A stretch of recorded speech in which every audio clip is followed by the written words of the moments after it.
Hey everyone, today I'm going to review some of the best non-medication remedies, lifestyle changes, and things you can add to help you combat hot flashes. Now, hot flashes, as most people know, come associated with menopause, with hormonal changes, premenopause, menopause. They can also come from many other things. You might get them as a result of breast cancer medication or other treatment you are on. So no matter the source, it can be incredibly disruptive to daily function and to sleep. So I'm going to start with sleep. The 8 Sleep Pod cover is one of the best non-medication investments you can make. Now, when you're looking at how this works, you might think, oh my goodness, that's a lot of money. But I thought that when I bought my mattress for the first time, and the second time, and the third time. I even thought it when I bought a new bed frame.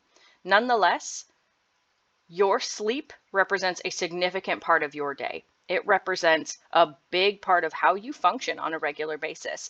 And if you are someone who gets up a lot in the middle of the night because you're just too hot, this is going to be worth it. So you'll see here, there's a combination of things. We start with the base. We also have the blanket, we have the hub, and the cover. Now, these are designed to help change 3 things. That's going to be the temperature, it's going to be the position, so the angle or elevation, and then the sound to help you sleep. And all of these changes happen while you sleep in real time. As you start to experience a hot flash, this pod will adjust the temperature on your side of the mattress given your changes in biometrics. That type of temperature modulation means it can adjust to a fully immersive cooling unit, absorbing that heat, pulling it away from you, and helping you stay asleep. Users have reported significantly fewer times getting up in the middle of the night because they are too hot. So this is something I would absolutely consider investing in. In terms of other non-medicine options for handling hot flashes, honestly, go to your diet. What's the next biggest part of your life? Not just how you sleep, but what you eat. So fruit and Mediterranean style diets have been shown to be very effective. You can manage your symptoms, reducing their frequency and severity by controlling what you eat. Now, not everyone wants to switch to a brand new diet. So if that's the case, you can simply switch to things like small changes. Extra soy. You can see here that switching to a low-fat vegan diet and cooked soybeans can be useful, but you don't have to become a vegan all at once. You can simply increase your plant-based diet. I, for example, will increase things like soy in some of my foods. I will increase things like whole grains and fruits, especially easy fruits that are cooling to the body, right? That whole idea of foods that are both cooling or heating. And no matter the season, try to focus on things that are cooling. Crunchy leafy greens, fresh fruit, especially berries, things like watermelon and cucumbers. Anything that you would expect to eat on a very hot day working in the desert are the same things that you should eat when dealing with hot flashes. They can help your body better regulate your temperature, help reduce the risk of hot flashes, and of course, keep you hydrated. Vitamin E is a great supplement to add to your routine. Now, you can choose to monitor the vitamin E that you add with your diet. So just getting it through natural fruits and vegetables. You can also add it in the form of supplements. It has been shown to positively help with the frequency and severity of hot flashes. So in that regard, diminishing them in particular. And I will say that a lot of women at this stage, anyone experiencing hot flashes, is probably dealing with other signs of aging. So a lot of facial creams and body creams and things of that nature to help with, wrinkles or sagging skin, they're going to have vitamin E in them. If you apply it topically, it does get better absorbed through your skin, but it also increases your skin sensitivity if you go out in the sun. So putting on things like vitamin E cream on your face and then going outside might help reduce your hot flashes, but it'll also cause skin irritation if you use too much. So just be aware of that.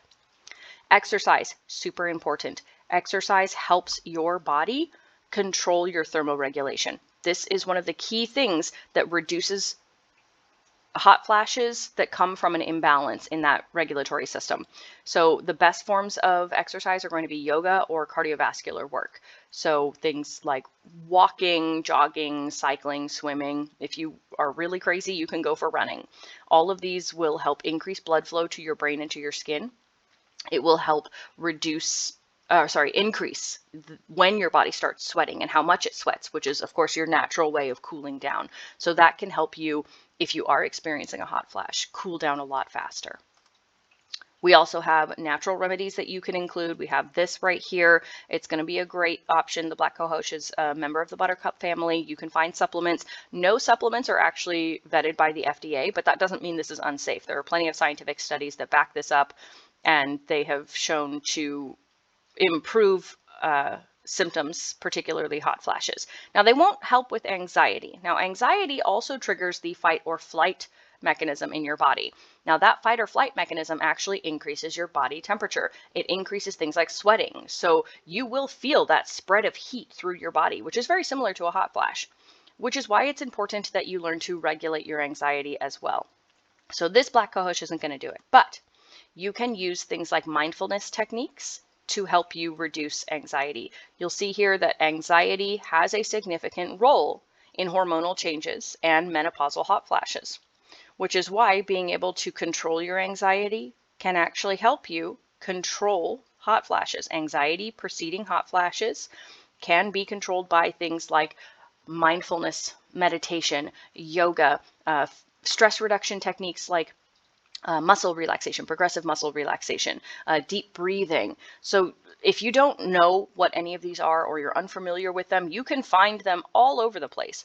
Mindfulness for stress reduction. Penn Medicine offers this program. It's online.